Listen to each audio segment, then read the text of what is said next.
She grew up in a small apartment in New York.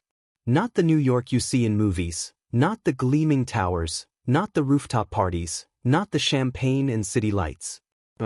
Emily grew up in the New York that most people never talk about. The one with thin walls and loud neighbors. The one where the heat sometimes stopped working in January.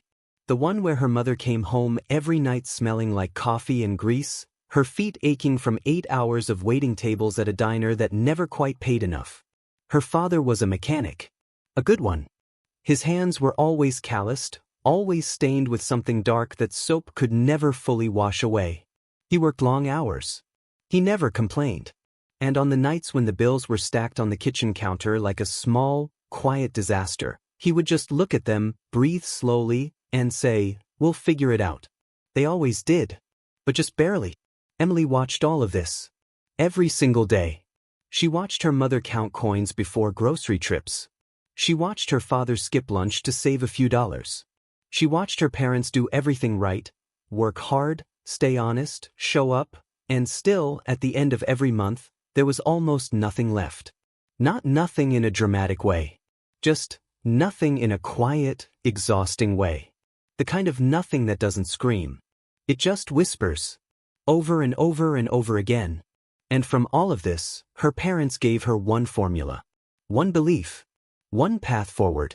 They said it so many times it became almost like a prayer in her household. Go to school. Get a stable job. Stay out of debt. That's it. That's how you survive. That's how you stay safe. Study hard, get the degree, find the job, get the paycheck, and whatever you do, never, ever borrow money. Debt was the enemy. Debt was what kept poor people poor. Debt was the trap. Emily believed them. How could she not? They were her parents. They had lived it. They had survived it. And she loved them more than anything in the world. So she studied. God, did she study? While other kids went to parties, Emily was in the library. While other teenagers were figuring out who they were, Emily was figuring out how to get scholarships. She applied for every grant, every financial aid program, every work-study opportunity she could find. She worked part-time during college, waitressing on weekends just like her mother, because she understood, early on, that nothing in her life was going to be handed to her. And then, finally, after 4 years of late nights and early mornings and ramen noodles and secondhand textbooks, she graduated. She walked across that stage in a cap and gown and thought, this is it. This is the moment everything changes. She had done what her parents told her. She had followed the formula. Now the formula was supposed to pay off. She got a job. A real one. A corporate job in a mid-size company in Manhattan. A salary. Benefits. A cubicle with her name on it. She called her mother the day she got the offer letter, and she was crying before she even finished saying hello. "Mom," she said, her voice breaking, "we're safe now. We're finally safe." And her mother cried too. For a few weeks, everything felt like a dream.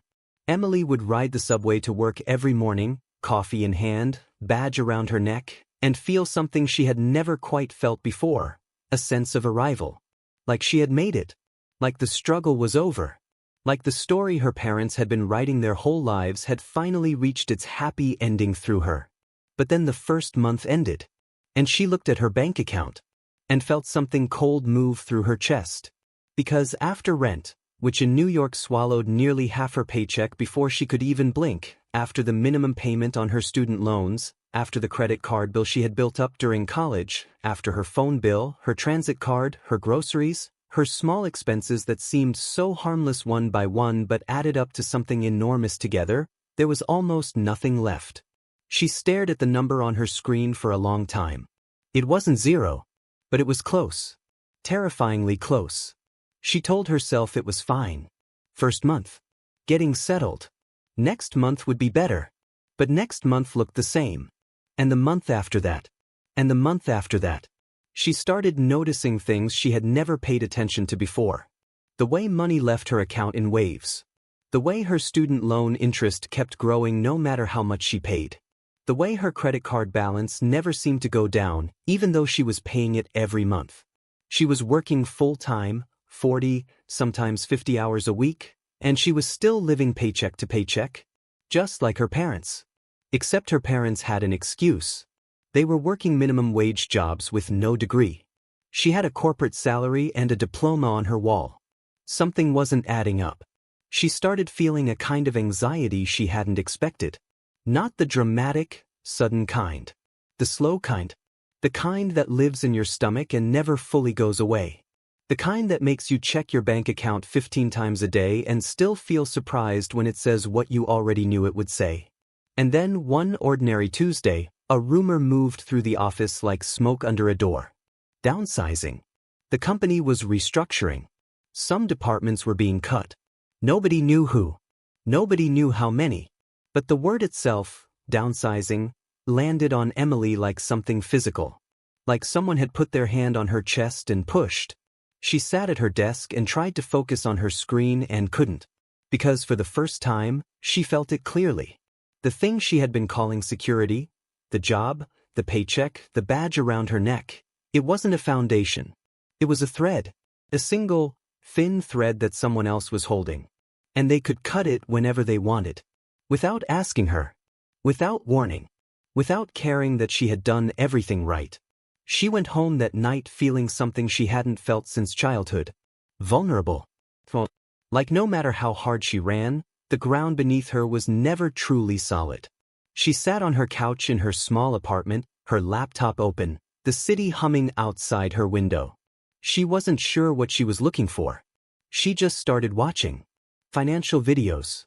Money advice. Anything that might make the cold in her chest go away. And then, somewhere in the middle of that long, restless night, she heard something that stopped her completely. 2 sentences. Simple ones. But they hit her like 2 entirely different worlds colliding. The first, get out of debt. She had heard that her whole life. Her parents. Her teachers. Every money advice show, every financial segment on the news. Debt is bad. Debt will destroy you. Stay away from debt. The second, learn how to use debt. She rewound it. Played it again. Learn how to use debt. Use it? Debt was the enemy. Debt was what kept people trapped. That's what she had always been told. That's what she had always believed. But this voice was saying something different. Something that didn't fit any story she had ever been given. And for the first time in a long time, maybe for the first time ever, Emily felt something other than fear when she thought about money. She felt curious. She leaned forward, pulled the blanket tighter around her shoulders, and started to listen. She didn't sleep that night. Not because she was anxious, though the anxiety was still there, still sitting quietly in the back of her chest like a stone she couldn't put down. But this time, something else was keeping her awake. Something she hadn't felt in a long time. Maybe since she was a little girl doing math homework at the kitchen table while her mother washed dishes in the background. That old, forgotten feeling of wanting to understand something. Of needing to figure something out. She watched video after video. She read articles. She followed links that led to other links that led to books she had never heard of. She wrote things down in the small notebook she kept by her couch, the one she usually used for grocery lists and work reminders. Now she was filling it with words she had never written before. Assets. Liabilities. Cash flow. Leverage. Net worth. By the time the sun came up and the city outside her window started making its morning noise, the garbage trucks, the distant sirens, the slow crescendo of traffic, Emily had filled 6 pages. And she had arrived at something. Not a complete answer. Not yet. But the beginning of one. There were 2 kinds of debt. That was the thing nobody had ever told her. Nobody in her family, nobody in school, nobody in any of the conversations about money she had grown up hearing. Everyone had treated debt like it was one single thing. One enemy. One trap. Stay away from it. Fear it. Run from it. But the truth she was only now beginning to see, was that debt was not one thing at all. The first kind was the kind she already knew. The kind her parents had warned her about. Credit card balances with interest rates so high they almost felt like a punishment. Car loans taken out not because you needed transportation, but because you wanted something that looked impressive in a parking lot. By now, pay later schemes for things that lost their value the moment you touched them. Clothes. Electronics. Vacations charged to a card and paid off in minimum installments for the next 3 years. This kind of debt did one thing and one thing only: it moved money out of your pocket. Every single month, quietly and consistently, it took from you. And while it was taking from you, it was charging you for the privilege. This was bad debt. And the terrible thing about bad debt was not just what it cost you in money. It was what it cost you in mindset. Because when you were drowning in bad debt, you had no choice but to work harder just to stay in the same place. You woke up every morning and went to a job not because you wanted to build something, but because the bills were due on Friday. The debt owned your time. The debt owned your choices. The debt owned you, and it did it so quietly, so normally, that most people never even noticed they were in a cage. They just called it life. Emily looked at her own situation and felt a sharp, uncomfortable recognition. Her student loans. Her credit card. The way she had been living, not extravagantly, not irresponsibly by the standards she had grown up with, but in a way that was slowly, steadily bleeding her dry. She was in the cage. She just hadn't seen the bars before. But then there was the second kind of debt. And this one was different in a way that changed everything. This was debt used not to buy things that lost value, but to acquire things that created value. Things that generated income. A loan taken out to purchase a rental property that produced more rent every month than the mortgage cost. A business loan used to expand operations and increase revenue. Strategic debt. Debt that didn't take money out of your pocket, but actually put money in. Debt that worked for you while you slept. Debt that, over time, didn't make you poorer. It made you wealthier. This was what wealthy people understood that almost nobody else did. They didn't avoid debt. They used it. They used other people's money, the bank's money, to acquire assets that generated returns. And then those assets paid back the debt, and still had money left over. The debt wasn't a burden. It was a lever, a tool. Something you picked up and used strategically, the way a carpenter uses a hammer. Not because hammers are inherently good or bad, but because when you know what you're doing, a hammer builds things. Emily sat with this for a long time. Because she realized, somewhere in those quiet morning hours, that the problem wasn't just the debt. The problem was the mindset. And the mindset had a name. Employee mindset. She didn't say it judgmentally. She understood where it came from. Her parents had it. Most of the people she grew up around had it. She had it. And it wasn't because they were weak or foolish. It was because that mindset was the only one they had ever been shown. The whole system, school, family advice, cultural messaging, had trained them to think in a very specific way. Get the job. Keep the job. Protect the job. The job is safety. The paycheck is survival. Don't take risks. Don't rock the boat. Stability above everything. Employee mindset looked at the world and asked one question: how do I stay safe? And for a long time, Emily had believed that was the right question. That safety was the goal. That security was success. But that morning, she began to understand why that question alone was a trap. Because the moment you made safety your highest priority, you stopped making growth your priority. You stopped asking better questions. You stopped looking at the system around you and wondering how it worked, who it worked for, and whether you could learn to use it differently. You just kept your head down and kept walking the path that someone else had laid out, and you called that path security, even when it led you to the same place, month after month after month. Almost zero. Almost nothing. Almost okay. Almost safe. Entrepreneur mindset was different. Not because entrepreneurs were smarter or braver or better, but because they asked a different question. They didn't ask how to stay safe. They asked how to build something that created safety, real safety, lasting safety, the kind that didn't depend on someone else deciding to keep you around. Employee mindset traded time for money, and when the time stopped, the money stopped. Entrepreneur mindset built systems that generated money whether you showed up or not. Employee mindset feared debt. Entrepreneur mindset studied debt and decided, deliberately, which kind to carry and which kind to eliminate. Employee mindset worked to pay taxes and then saved what was left. Entrepreneur mindset built structures that invested first, created value first, and then worked with the tax system strategically. Emily wrote it all down. She drew a line down the middle of a fresh page. Employee on one side. entrepreneur on the other. And she looked at it for a long time. She wasn't naive.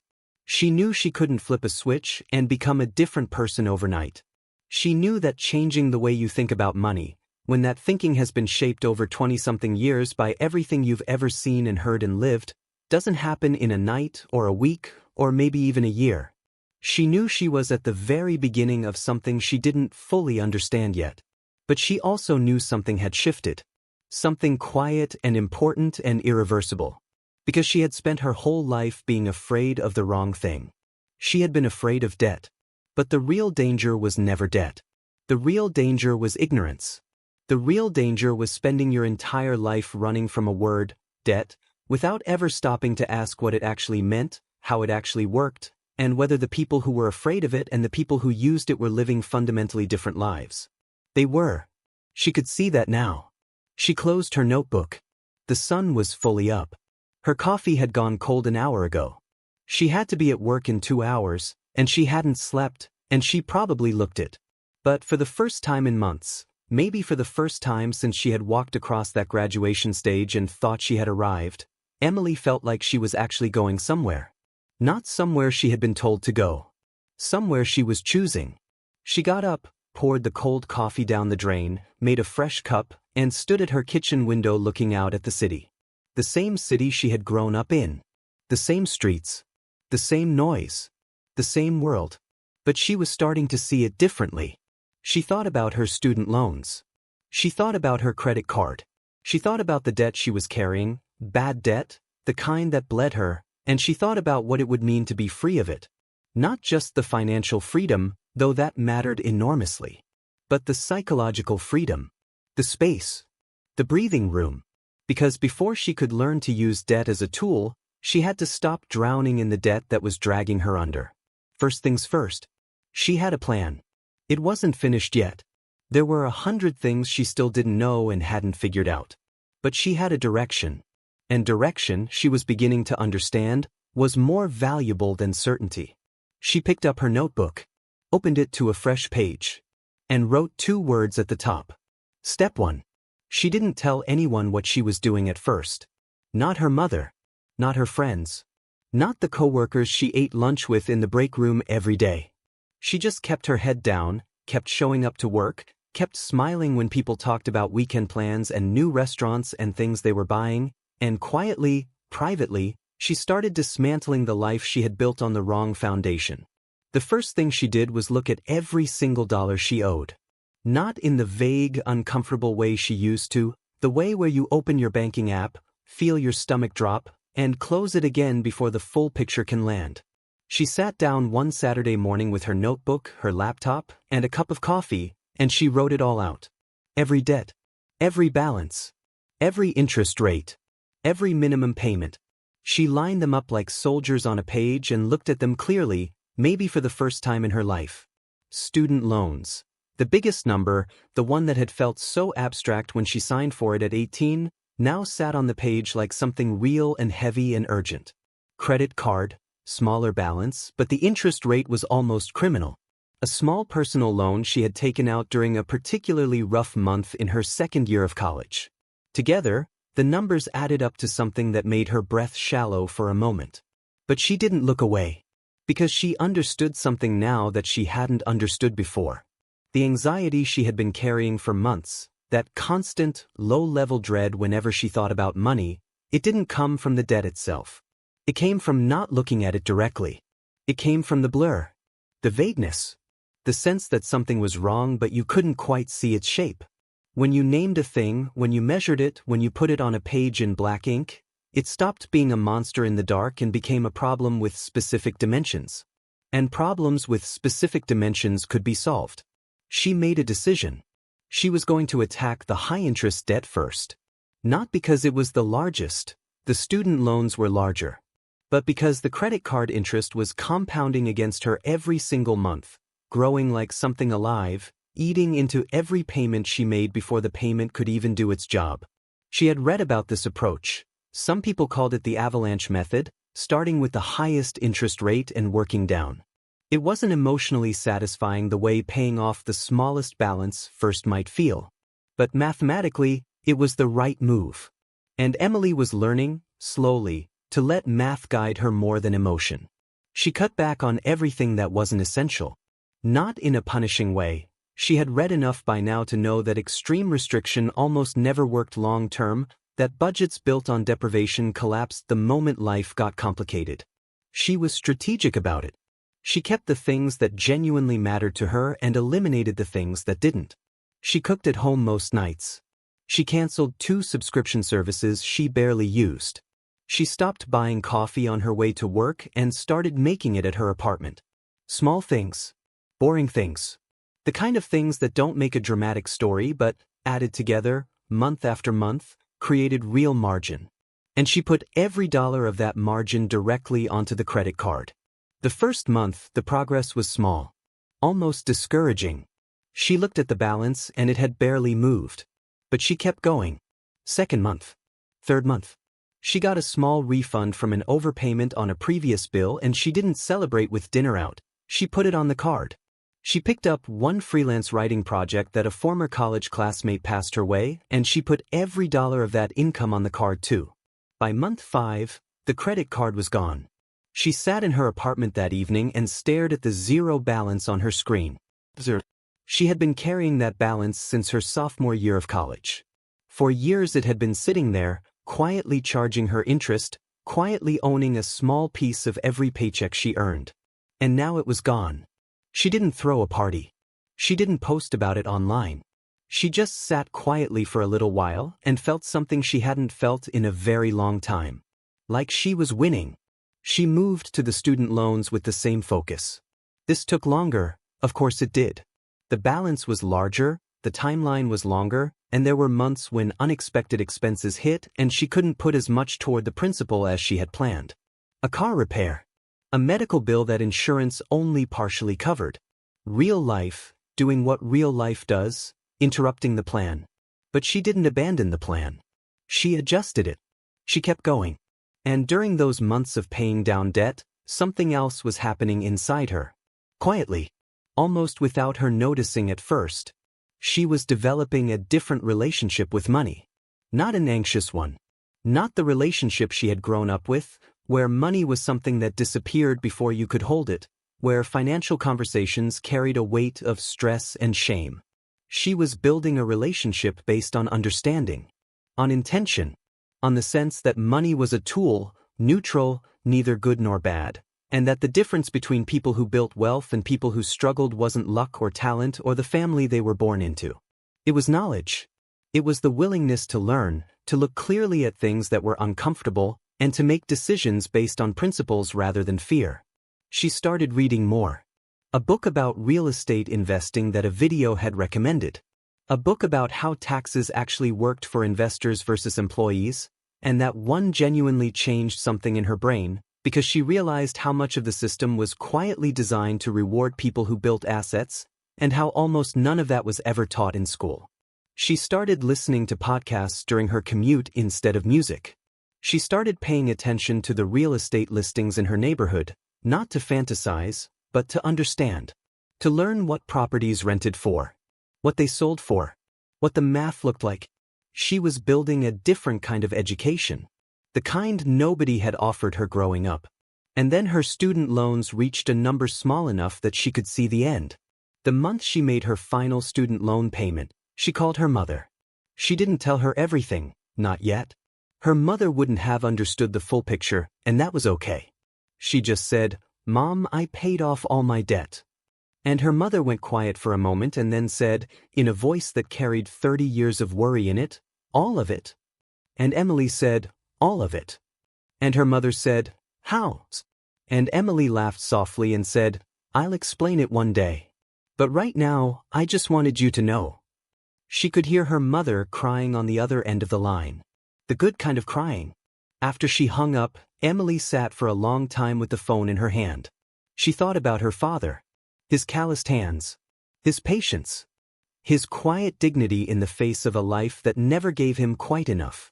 She thought about all the years her parents had worked and struggled and survived and still arrived, every month, at the same almost nothing. And she thought about how none of that was their fault. They had played the game they were taught. They had followed the rules they were given. The problem was that nobody had ever shown them the full game. Nobody had ever told them there were different rules available, if you were willing to learn them. She was learning them.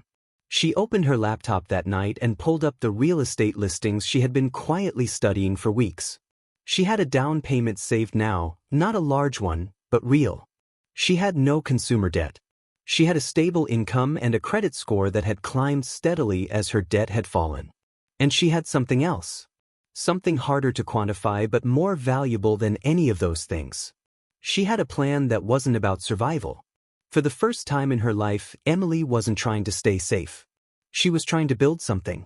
Something real. Something that could outlast a downsizing rumor.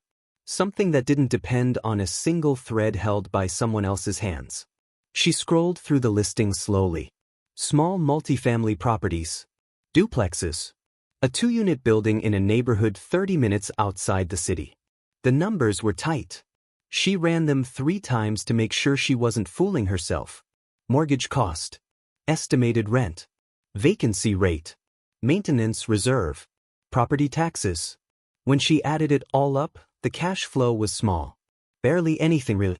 Maybe $200 a month after all expenses, if everything went according to plan, and she knew, by now, that things rarely went exactly according to plan. But it was positive. That was the point. The math pointed in the right direction. She thought about what her friends would say. She thought about the raised eyebrows. The "are you sure?" questions. The "isn't that risky?" conversations from people who had been taught the same formula she had: stay out of debt, stay safe, stay small. And then she thought about that night on her couch almost 2 years ago. The downsizing rumor. The cold feeling in her chest. The question she had asked herself in the dark. Am I working for money, or is money working for me? She knew which answer she wanted. She clicked on the listing. And she picked up the phone. The first person she told was her closest friend, Maya.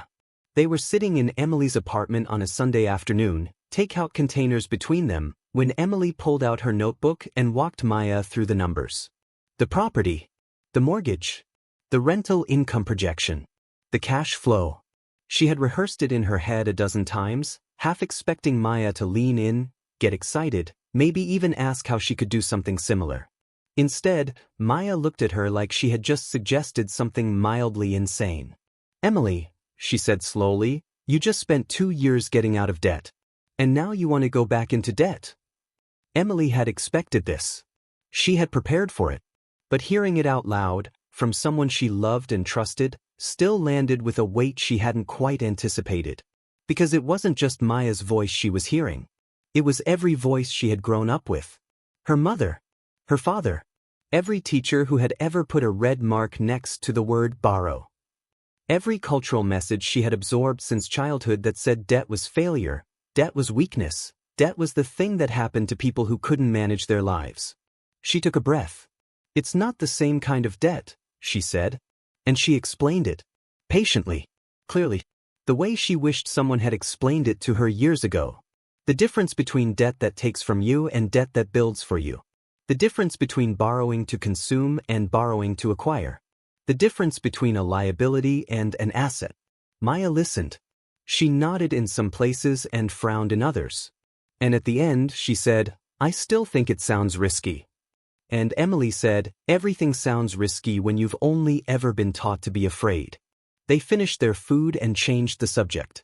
But something had clarified for Emily in that conversation. She understood now that this journey, whatever it was going to become, was something she was going to have to walk largely alone. Not because the people around her didn't love her, but because they were operating from a different map. And you couldn't follow someone else's map to a destination they had never been. She made the offer on the duplex 3 weeks later. The process was slower and more complicated than she had imagined. There were inspections and negotiations and paperwork that seemed to multiply every time she thought she was close to the end.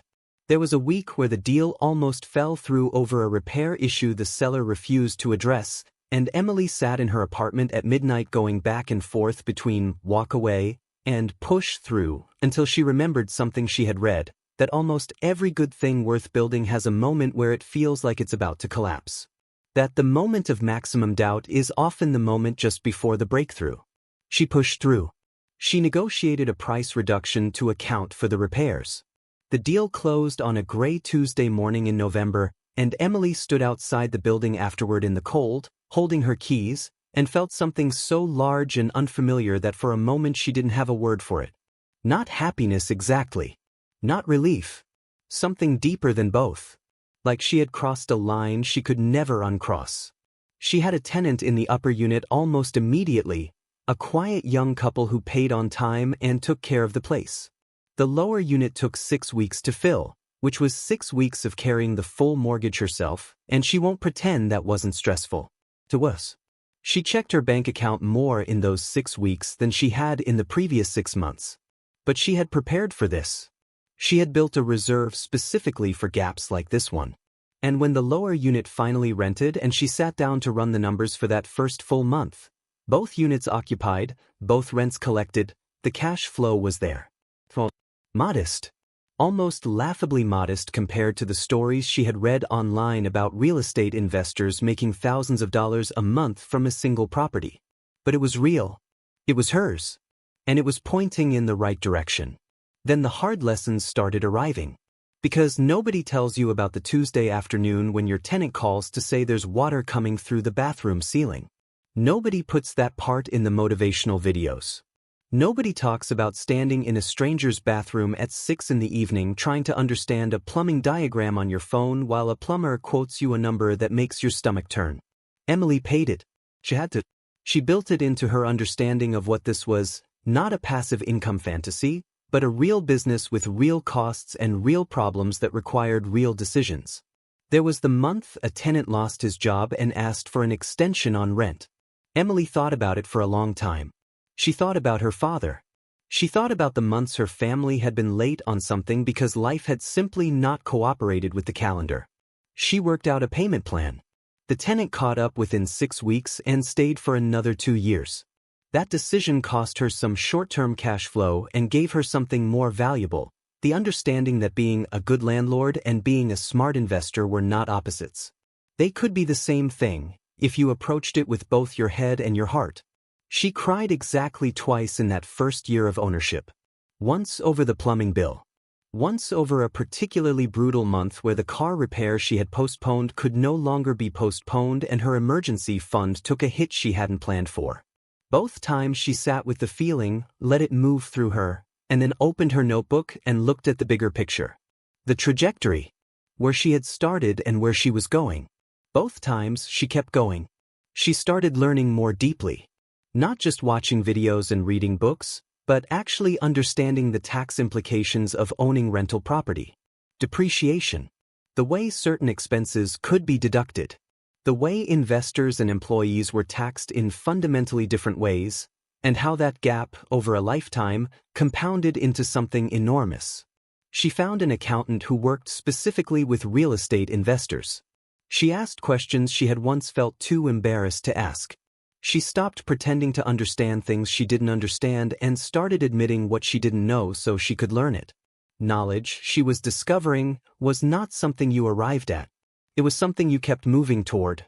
18 months after buying the duplex, Emily made an offer on a second property. A small single-family home in a working-class neighborhood that she could rent out for more than the mortgage. The down payment came from a combination of her savings and the equity she had built in the first property. Her friends thought she was accelerating too fast. Her mother worried out loud that she was spreading herself too thin.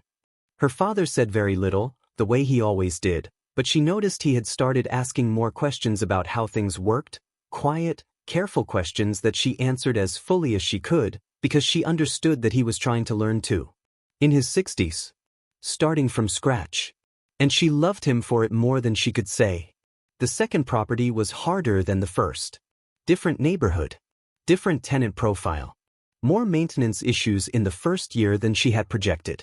There were moments when she genuinely questioned whether she had moved too quickly. Whether she had been overconfident. Whether the people who had raised their eyebrows at her were right and she was simply one unexpected expense away from everything unraveling. But it didn't unravel. It held. Because she had built it carefully. Because she had reserves. Because she had learned, by now, that the goal was not to build something fragile and fast, it was to build something solid and lasting. Slowly. With intention. One decision at a time. By year 3, something had quietly shifted in her financial life without her fully noticing until she sat down one evening to update her numbers.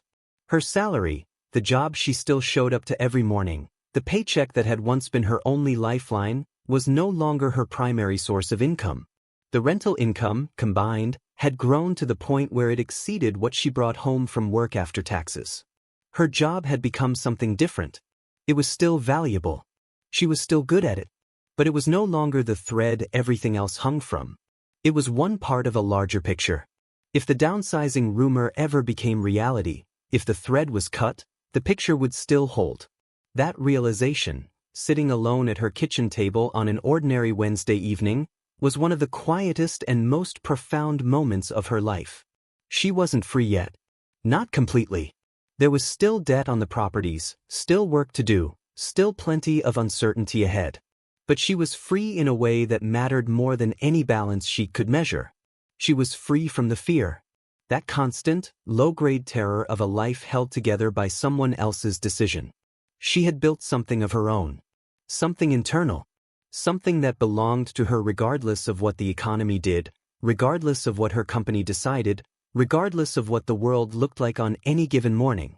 5 years after that night on her couch, the downsizing rumor, the 2 sentences that had stopped her cold, the notebook she had filled with questions she had never thought to ask before, Emily drove her parents to the duplex on a Saturday afternoon in early spring.